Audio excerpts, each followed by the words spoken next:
So we have Chris Anderson with us, just fresh off of the stage, talking to us about the Industrial Revolution and the different stages that our world has gone through, and talking about what future revolutions have to hold for us.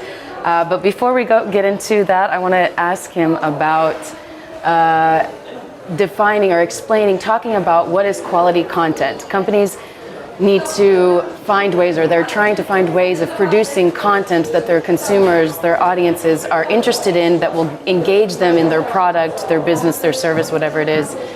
And I think something that companies are trying to figure out is, okay, well, what is quality content? How do I get it?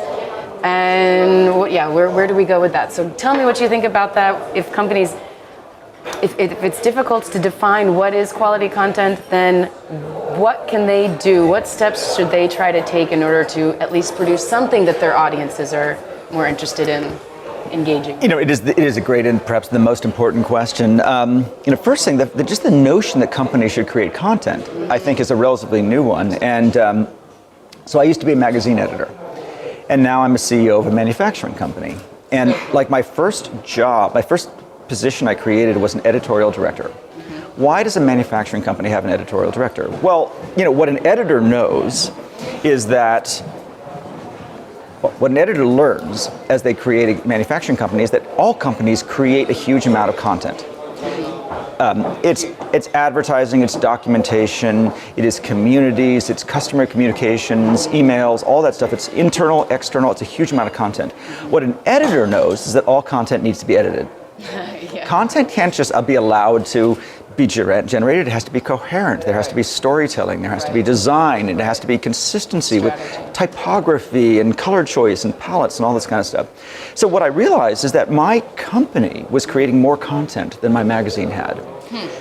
Because we run community sites. I mean, there's hundreds of discussion threads, YouTube videos, documentation, instructional videos, to say nothing of marketing materials. And it was being created by non-editorial people. Right. And when you build a community, when you're a community manager, what you're really doing is you're helping people tell their own stories better. You're giving them a little bit of editorial coaching on how to, just a style sheet, if nothing else, to tell the story better. And that's what we needed to do for the company as a whole. So companies do create content. Anybody who creates content needs to think like a magazine editor, or thinks like an editor, and take it seriously. Have a coherent editorial strategy. Okay, so that gets us to your premise. Now, you mentioned the word quality. So there I kind of part ways. I think that the biggest mistake traditional media makes is the notion that there is a definition of quality. So like in Hollywood, they would say, well, it's audio quality and cinematography and editing and sound, just sort of these standard production quality, polished, unpolished. When my kids are watching YouTube, they don't care about any of that. They will watch a stop motion Lego animation of a Star Wars scene created by a 7-year-old before they will watch anything that George Lucas has ever made. They have no interest in Star Wars as envisioned by George Lucas. They have fascination with Star Wars as envisioned by 9-year-olds. Awesome. George Lucas, high production quality. 9-year-olds, low production quality, irrelevant. It's all about whether it speaks to the to the audience. And so I think that quality is in the eye of the beholder, and the only way to measure it is whether the marketplace wants it. Well, so then how do you find out if the marketplace wants it? Engaging with them? You generate a lot of it. And more to the point, you empower your audience to generate their own content. Now, I'm not saying that you shouldn't try to help them make more polished videos and punctuate and properly and avoid gross errors of editorial. I mean, you should definitely coach and help them reach a sort of bare minimum level of quality. But in terms of what's going to resonate, the only way to find out is to throw a lot of stuff out there, and the best way to throw a lot of stuff out there is to essentially have your customers, your community, tell your story. Okay, so related to e-commerce, that whole industry. Well, look at Amazon. So what's more important, Amazon's product listing or the comments? The reviews. The reviews. Yelp. comments. It's all about people telling their own story. You don't even bother reading the company's content. You go straight down to the user-generated content. That's true.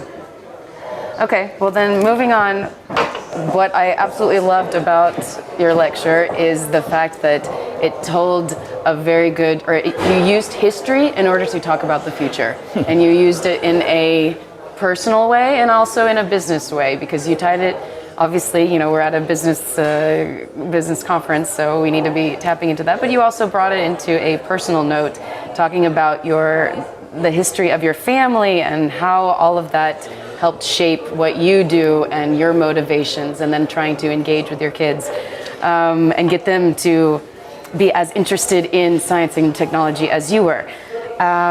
So to kind of put a spin on, okay, well, you talked about, first you have the mechanical revolution, then you have the digital, then digital manufacturing.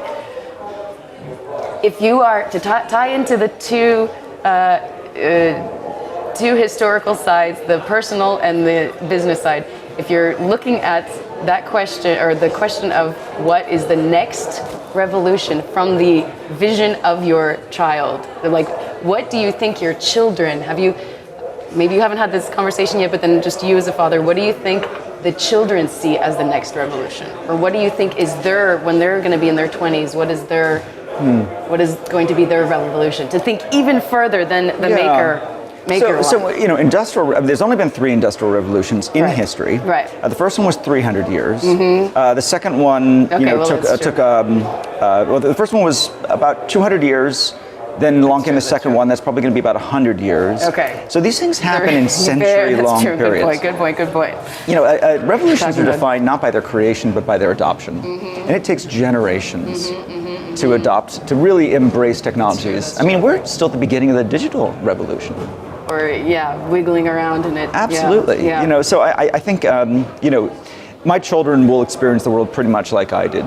Their great-great-grandchildren are going to be about at the right time, just in the arc of history, when we're going to see the fourth. And I have no idea what. It's probably going to be biology, something in biology. Okay. Well, it's because my kids have 3D printers, but their friends have DNA printers, desktop DNA synthesis machines. Okay. We live in Berkeley. It's the sort of the heart of the synthetic biology movement. Right. And their friends, their dads, they don't have them. Their dads have them. So while my kids are printing plastic, their friends are printing DNA. Okay. And it's just short strands right now, but they're getting longer. Wow. And biology is the ultimate factory. Okay. So maybe someday we'll be talking about the biology revolution. Okay. Well, you heard it here. Chris Anderson's predicting the next futurist.